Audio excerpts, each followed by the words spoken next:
Perkenalkan, nama saya Deiti Eskiris SPDSD. Saya adalah guru di SD Inpres Kakas Kasem 1, Kota Tomohon, Provinsi Sulawesi Utara. Saya merupakan salah satu peserta apresiasi GTK tahun 2023 dengan kategori GTK Inovatif. Dalam video ini, saya akan berbagi praktik pembelajaran sosial emosional dalam PSE di setiap langkah. PSE di setiap langkah merupakan pembelajaran sosial emosional yang dirancang dalam bentuk permainan yang menyenangkan dengan tujuan yaitu 1. Menggali informasi tentang tantangan apa yang sedang dihadapi peserta didik. Kedua, mengenal keterampilan sosial emosional yang dimiliki peserta didik. Ketiga, menanamkan nilai-nilai baik pada peserta didik. Dan yang keempat adalah upaya mitigasi pengaruh lingkungan pada peserta didik. PSE di setiap langkah yang dirancang mengacu pada kompetensi pembelajaran sosial emosional dan dilaksanakan secara kolaboratif antara kepala sekolah, guru-guru, peserta didik, juga orang tua. Setiap langkah dalam permainan memiliki pertanyaan terkait 5 kompetensi pembelajaran sosial emosional yang diangkat dari kehidupan nyata sehari-hari yang membutuhkan jawaban atau tindakan peserta didik, termasuk menemukan solusi pemecahan masalah. Rancangan permainan PSE di setiap langkah pertama kali dibuat awal tahun 2022 pasca pandemi.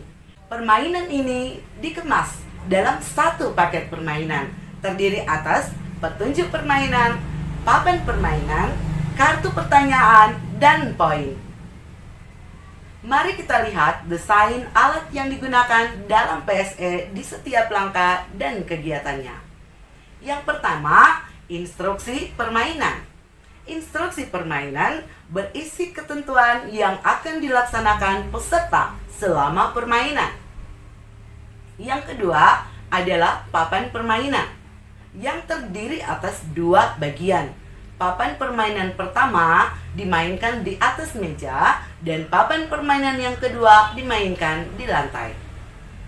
Dalam permainan, pemain akan melempar dadu kemudian melangkah sesuai angka yang muncul pada dadu. Selanjutnya, mengambil kartu pertanyaan sesuai gambar yang ditempati pada kotak papan permainan. Ketiga adalah kartu pertanyaan. Kartu pertanyaan terdiri atas 5 paket, yaitu kartu merah, kartu putih, kartu keluarga, kartu anak, dan kartu supermarket.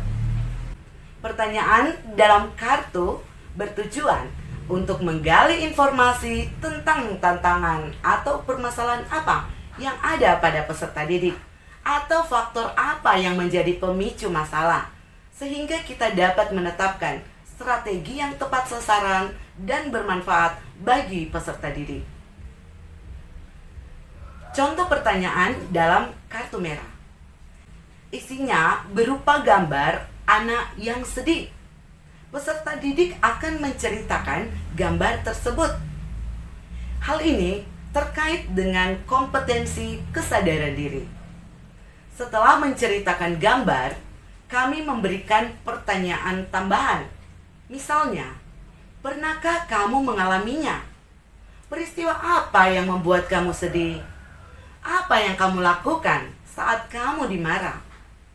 Kami melanjutkan lagi, seberapa sering kamu dimarah? Berbagai jawaban muncul dari peserta didik. Semua jawaban peserta didik kami catat sebagai acuan untuk melaksanakan langkah tindak lanjut. Di samping itu, kami ingin mengenal keterampilan sosial emosional yang mereka miliki, tentang bagaimana mereka memahami emosi yang mereka rasakan dan pengaruhnya terhadap perilaku, sehingga kita mengetahui mana yang perlu dikuatkan, sambil kita menanamkan nilai-nilai baik terkait kompetensi ini. Contoh pertanyaan dari kartu putih. Ayo menari dan ambil poinmu. Nah, di sini kami mendampingi mereka untuk melakukan tindakan dalam kartu. Selanjutnya, ada pertanyaan dalam kartu. Kamu melihat siswa baru diejek oleh temanmu yang juga pernah mengejekmu. Apa yang kamu lakukan? Nah, pertanyaan ini terkait kompetensi pengambilan keputusan bertanggung jawab, yaitu bagaimana peserta didik mampu mengambil pilihan yang konstruktif. Bagaimana peserta didik mengenali aktivitas yang selaras dengan budaya, norma agama, sosial, dan hukum. Bagaimana peserta didik memahami tentang memperlakukan orang lain selayaknya ia ingin diperlakukan. Kemudian, bagaimana empatinya terhadap orang lain. Nah, ini adalah contoh 3 kartu pertanyaan dari keseluruhan 50 kartu pertanyaan. Strategi pelaksanaan PSE di setiap langkah. Langkah pertama, kami melakukan identifikasi masalah dan mengumpulkan data. Kedua, melakukan wawancara kepada peserta didik dan orang tua dengan teknik wawancara langsung. Yang ketiga, mengomunikasikan masalah serta strategi kepada kepala sekolah dan teman guru, serta membicarakan kolaborasi dalam pelaksanaan. Yang keempat, menetapkan tujuan dan merancang kegiatan pelaksanaan, serta menyiapkan alat pendukung, mulai dari membuat daftar pertanyaan, mendesain papan permainan, dan desain kartu pertanyaan dan poin. Yang kelima, melaksanakan kegiatan PSE di setiap langkah yang terdiri atas: pertama, membuka kegiatan PSE di setiap langkah. Kedua, mengenalkan kompetensi pembelajaran sosial emosional. Yang ketiga, menjelaskan alur permainan oleh pemimpin permainan. Yang keempat, melaksanakan permainan PSE di setiap langkah. Yang kelima, menganalisa semua jawaban atau informasi yang disampaikan peserta didik, kemudian memetakan kebutuhan peserta didik. Dan yang terakhir adalah menentukan strategi pelaksanaan tindak lanjut. Dalam melaksanakan pembelajaran sosial emosional PSE di setiap langkah dalam bentuk permainan, saya merasa senang.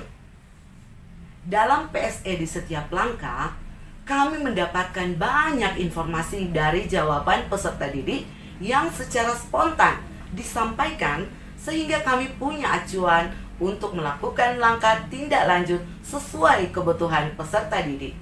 Bahkan lebih mengenal keterampilan sosial emosional peserta didik, sehingga kami bisa mengidentifikasi keterampilan sosial emosional mana yang perlu dikuatkan.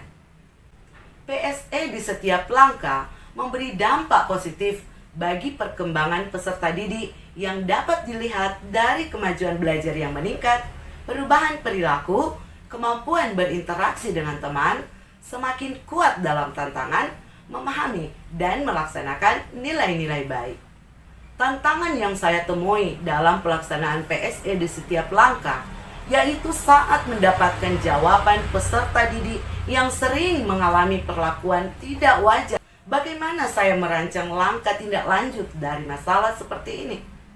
Saya kemudian menyampaikan kepada kepala sekolah dan teman guru, serta berdiskusi tentang cara terbaik yang harus dilakukan.